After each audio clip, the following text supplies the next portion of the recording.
Hi folks, hope you're doing well. I just did a walk and talk actually down at Stinky Woods. First walk and talk I've done for a long time, but there was something on my mind as I was driving down there, and as I started walking around, so I thought, okay, I better do a walk and talk about it. Did that, and then when I got back, I realised, I didn't quite go far enough. Yeah, not really. Well, from my own point of view, from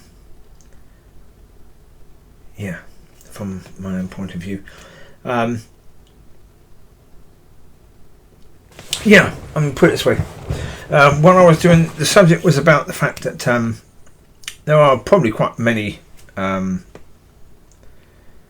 factors about giving your life to God, but two of the main ones are, you've got the selfish element, which is, God's going to be there for me all the days of my life and protect me and make sure that nothing hurts me, and I'm going to go to heaven.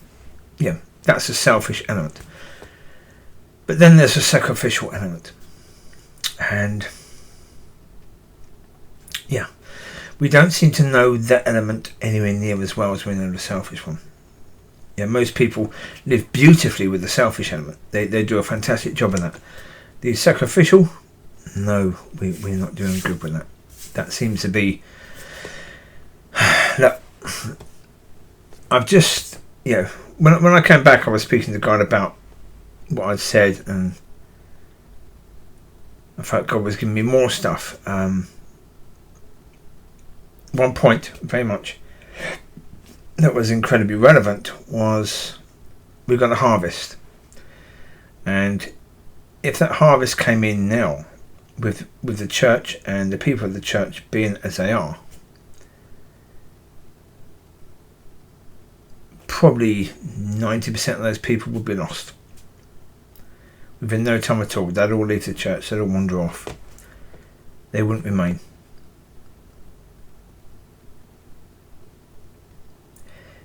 Now, if the church was functioning and people were functioning according to God's will and God's ways, then you'd probably have 90% of those people in the harvest who would actually go on with God. Both of those numbers, 10 and 90, are not necessarily biblical, according to scripture where it talks about the seed falling upon different types of ground. Because the least you should get is 25%. The least you should get is... I'm going to try and bring the frustration levels down, because for me, frustration is a massive point. 25% is the least you should probably have normally. But with the state of the church now, and with the fact that most churches don't lay hands upon people, they don't believe in healing anymore, they don't believe in any of the spiritual gifts anymore, and the ones that do believe in the spiritual gifts do them pretty much undisciplined most of the time, it ain't good. The picture isn't good right now. It's really bad.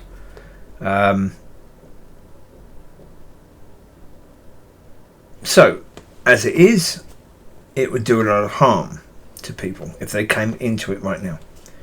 The church is nowhere near equipped or ready for that. That's true. If we were doing things according to God's will and God's ways, then even those seeds that fall on bad ground, that bad ground could be made into good ground. If you've got people who are doing things according to Father's will and ways, then absolutely those people whose seeds fall upon bad ground, those seeds, that ground could be turned into good ground. Absolutely. There's no reason why that couldn't happen in any way, shape or form. Any gardener knows that if you've got thorny ground, can thorny ground be turned into good ground? Yes. Can stony ground or rocky ground be turned into good ground? Yes, easily. Easily. And any that falls on the wayside, can you stop the birds from eating it? Yes, you can. Yeah. By putting a ton of good soil over the top. That'll do the job. But yeah, and then as I got back, I understood. Yeah. There was an analogy, I think it is, that God gave me as I was walking around doing the walk and talk. That I gave a watch to a friend, Mike, one of the citizen watches that I have, solar powered and titanium strap. I gave one of those to Mike. It was my watch before I gave it to Mike. Before I gave it to Mike, because it was mine, every decision about that watch was mine to make. Every decision about that watch was mine to make. As soon as I gave it to Mike, that's it. It's his. It's his now. It doesn't belong to me. So I have no decisions where that watch is concerned now. It's not mine. If he decides to put it on the ground and smash it, he can do that. It's not my watch anymore. It's his. If he decides to give it away to someone else, good for him. But it's his decision, not mine. Because I gave that to him. There were no conditions. I just gave it to him. Now, when you gave your life to God, were there conditions that you made? Did you say, I give my life to you on the condition that I get to decide on most of these things? I think most people would say, no, there wasn't. I believe that we have to get to that point. We have to get to the point of understanding that we have no decisions to make in our lives at all.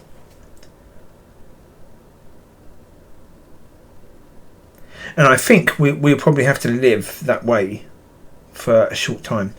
And then God's going to give us the right to make decisions in certain areas of our life. But the only rights that I should have over my life are rights that He gives me.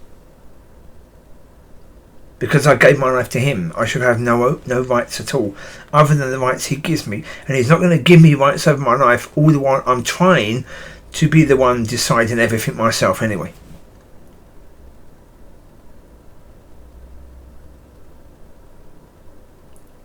So we have to get to that point where we understand that we have no rights. We have no rights to make any decisions in our lives at all because we gave our lives to God. And if we understand that, and if we let God be the God of our lives. I've said before that before we were saved, our minds were the God of our lives. Well, they were. What's always been the biggest influence in your life? It's always been your mind. Until God.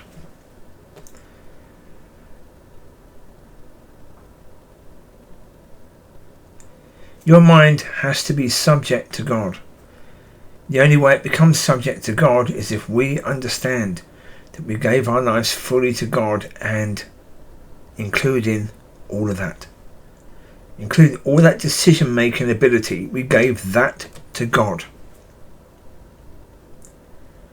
I guarantee you folks, I guarantee you, when I look back at my life, I see that when I made decisions, when it was me choosing my path, oh my God, did it go badly. Oh, I screwed up so bloody badly.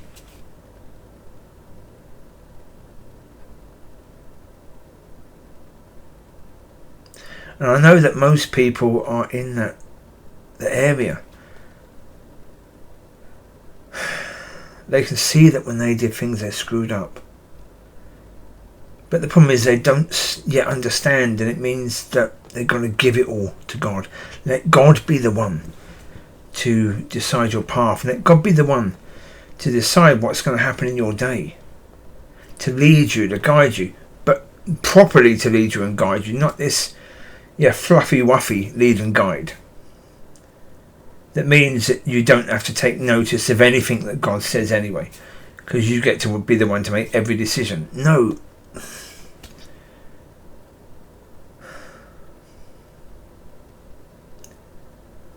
We've got to decide, does it matter? Does it matter enough?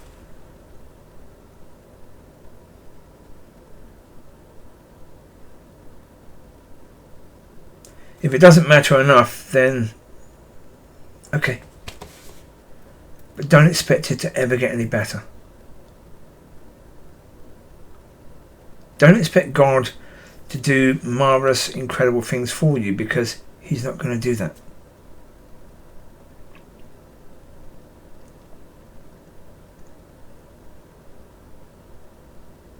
The reality is, the best way for God to protect your life is for God to run your life. The best way for God to lead the church is for God to run the church.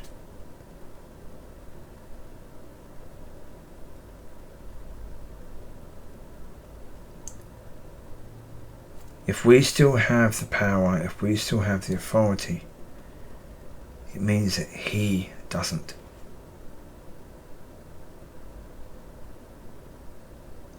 If He doesn't have the power and authority in our lives,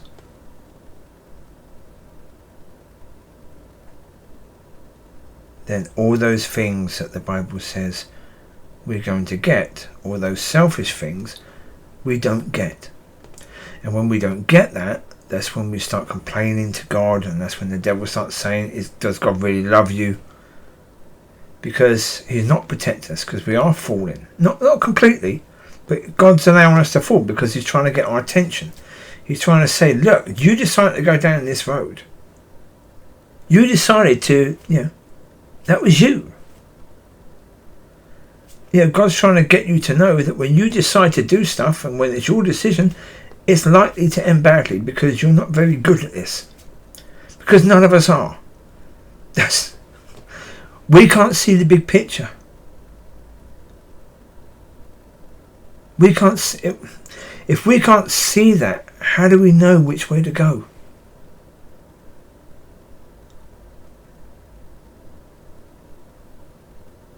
We don't.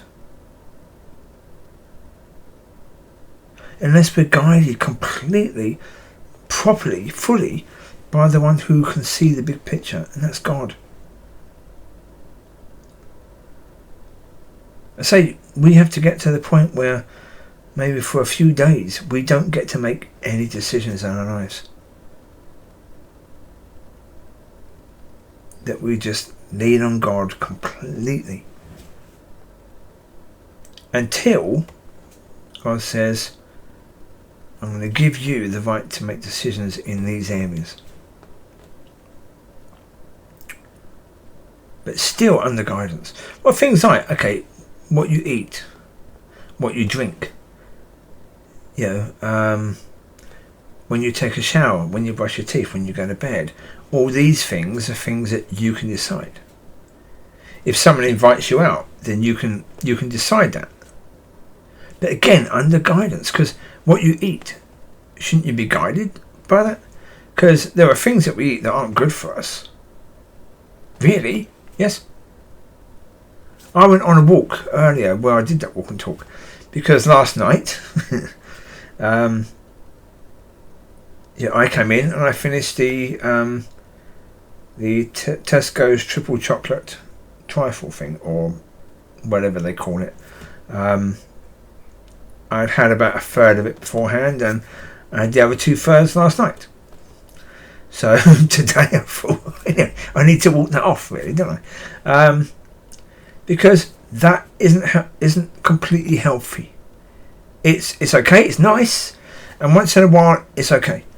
But you know that when you do that, it's probably a good idea to have a walk afterwards, because it isn't healthy for you. So should we be led and guided with regards to food? Yeah. Should we be led and guided as to whether we go somewhere with somebody? Yeah. Of course. But we've got to learn to listen. That's why I say, I was disappointed with me last night. I shared a lot. Especially afterwards, I met one of the ladies from church as I got to my car, and I shared that with her. And then afterwards, I'm like, I should have listened. I've got to learn to listen. I can talk very well, but I've got to learn to listen. I've got to listen more or better to God. I've got to hear what He's saying far, far better than what I have in the past. And I've got to listen to others, because listening to others tells them that they matter. I mean, I'm sharing because I'm trying to help. I'm trying to give them something that can be a blessing to them. But listening to them shows them that they matter. It's far more important. And listening to God and being led and guided by God also shows them that they matter. Earlier I spent some time with Yeshua as well. And on my walk, just saying, I am so sorry. Everything you went through, and I have no idea how horrendous it was what you went through. And I go and live my life the way I lived it. I am so sorry. Yeah.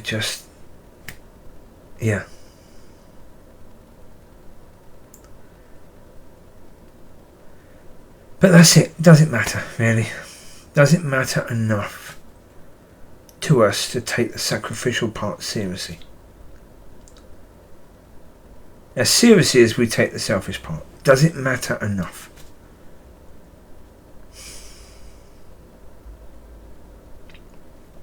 Well, yeah. If it doesn't, then yeah. I wish you well, but you're not going to see any improvement. You're only going to see improvement if it matters enough. So there you go. You take care. God bless. I'll speak to you soon. Have a fantastic week, and I hope this helps in some way. Bye bye.